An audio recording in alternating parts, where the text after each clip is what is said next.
Welcome to DTV. We're talking with assistant coach Brian Royal, who looks after the back line. And Brian, this week we got the Gold Coast. It's a bit of an unknown. We haven't played them before, so what are we expecting?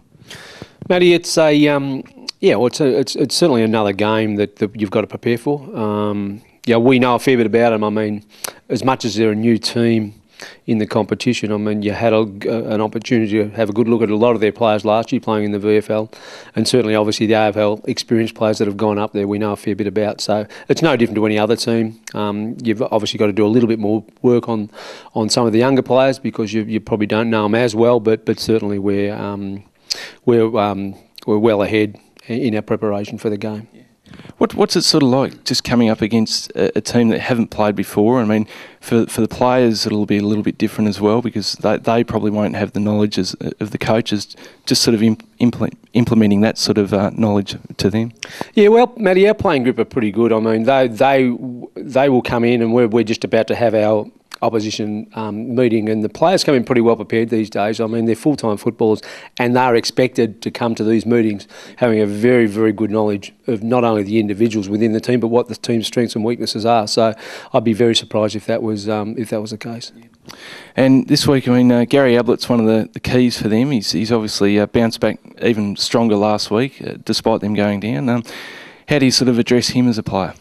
Well, we know Gary's a superstar, and obviously they rely quite heavily on him. But I think it's no different to when Gary Ablett was at Geelong. I guess he probably doesn't have the support that he had from his Geelong teammates. But I mean, there's no doubt that there's going to be a fair bit of time put into him. But also, he's in a really strong midfield. They've got Daniel Harris, Richard Shelley, and these sort of types. And then you throw Swallow and some of the younger players in around that.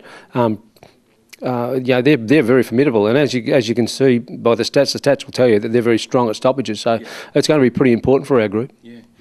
Form's been a little bit up and down for the D's so far. Externally, there's a few think it's a bit of a danger game for Melbourne. How's it sort of viewed amongst the coaches and the players?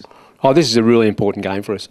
I mean, we got away with a win last week. We probably played well for only 2 quarters of the game, and we happened to win the game in the end. And I mean, it's really important that we focus on getting our structures right this weekend. Okay, we are playing a new team, but things shouldn't change from week to week about how we play. So it's really important that we focus on getting the things that we want to do, doing them right. Yeah. Just finally, start of the week, it was a bit of a tough one for Brent Maloney. How's he handled it, and just how's his preparation been? Yeah, well, certainly his preparation would have been hampered at the start of the week. That was disappointing. But I mean, Brett's he's a professional footballer. As much as he understands that he made a mistake, he's got to live with that. However, he can't change what's happened. What he can change is how he goes about the next phase of his career. And I'm sure you'll see Brent Maloney coming out firing bigger and better. Yeah. Thanks very much, Brian. Good luck for the weekend, and hopefully another win for the D's. Thanks, Matty.